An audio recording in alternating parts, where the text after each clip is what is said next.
안녕하세요. 2024년 1월 22일 태국 뉴스입니다. 스위스 다보스에서 열린 2024 세계 경제 포럼에 참석한 세타 총리는 태국이 무역과 투자와 관련해서 전 세계에 개방되었다는 메시지를 보냈다고 밝혔습니다. 또 17개 기업과 조직 대표들과 만나 안다만과 타이만을 연결하는 랜드브리지 사업, 금융과 IT의 데이터 센터, 제조업 부문 투자에 대해 논의했으며 태국이 아시아와 세계를 연결하는 유통허브가 될 것이라고 비전을 제시했다고 합니다. 태국 134곳의 국립공원이 자연보존을 위해 휴장한다고 합니다. 나머지 22곳은 그대로 운영될 것이라면서 방문전 공원이 개방되었는지 관광객들에게 확인해 줄 것을 당부하고 있습니다.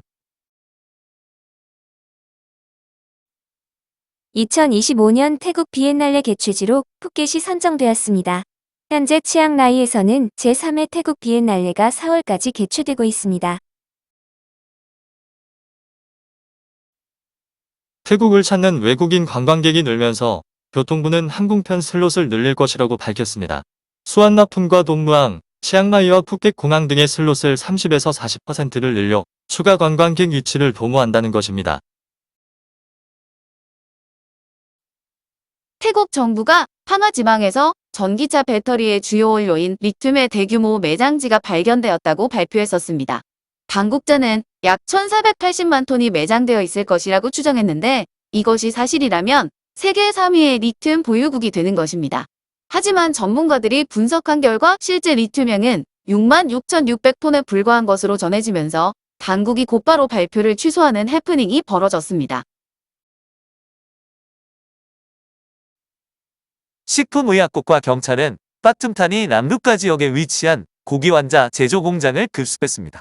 해당 공장은 무허가로 고기환자를 만들고 있었는데 위생 상태가 아주 엉망이었다고 합니다. 이곳에서는 하루 500kg, 한 달 1.5톤씩 고기환자가 생산되어 방콕과 빠툼타니 등의 시장으로 유통되고 있었다고 합니다.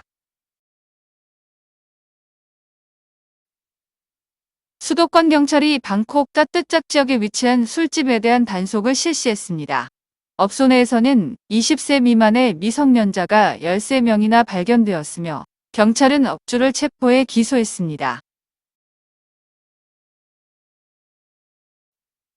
세타 총리는 치앙마이의 초미세먼지 오염 문제에 적극적으로 대처하고 있고 해결을 위해 노력하고 있다고 강조했습니다.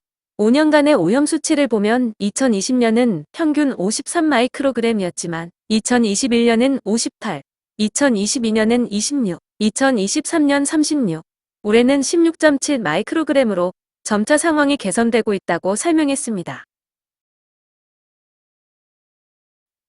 파야오에 있는 푸산국립공원 내에는 태국에서 유일한 온천 폭포가 있습니다.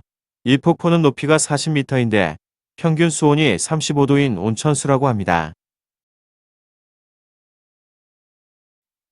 농업협동조합부는 건기인 농한기를 맞아 농민들의 소득 증대를 위해 매년 수로 정비에 투입할 인력을 고용하고 있습니다.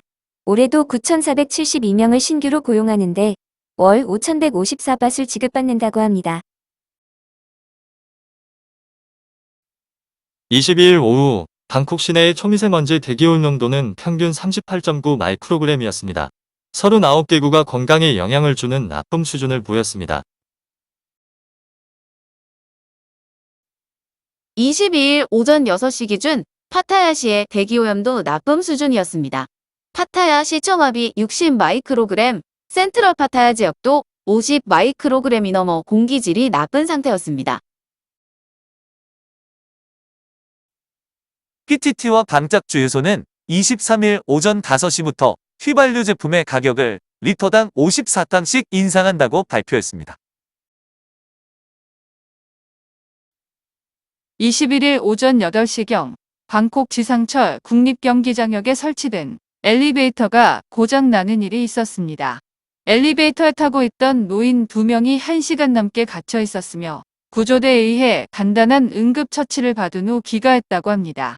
운영사 측은 정전으로 사고가 났다면서 현재 원인을 찾고 있다고 해명했습니다.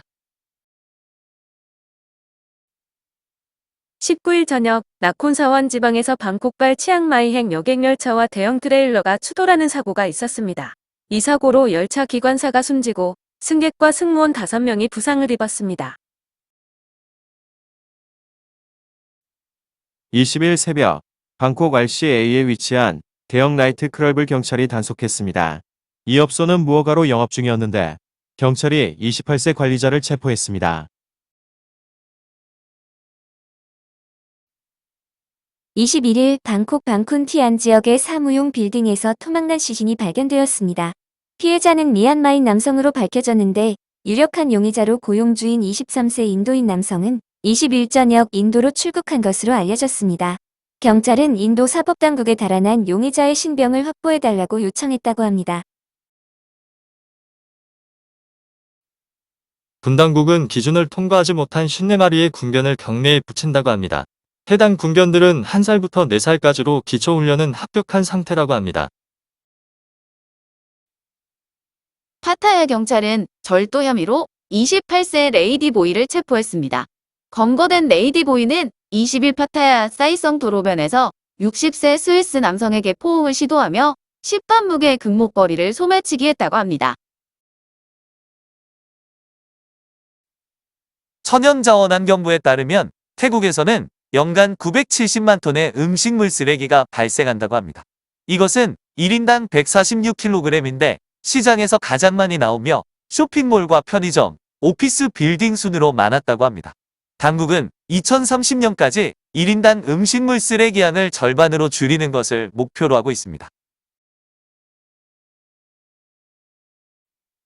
이민국은 빠따니 지방에서 40대 방글라데시 남성 2명을 체포했습니다. 검거된 2명은 태국에서 수출입 회사를 운영한다고 행사했지만 실제로는 밀 입국 브로커였다고 합니다.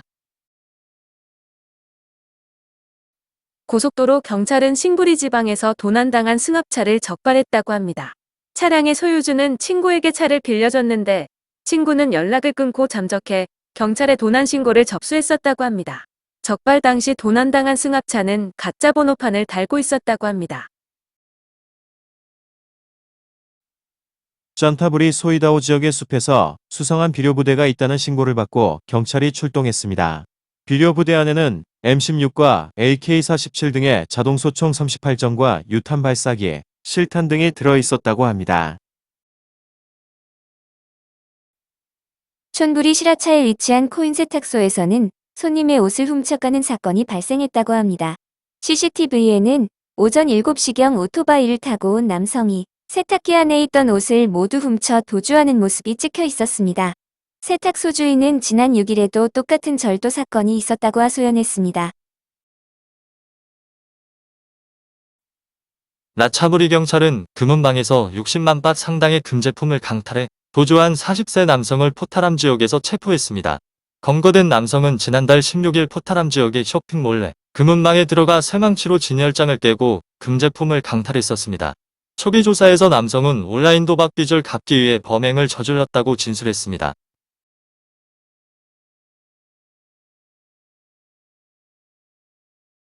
오늘도 시청해주셔서 감사합니다.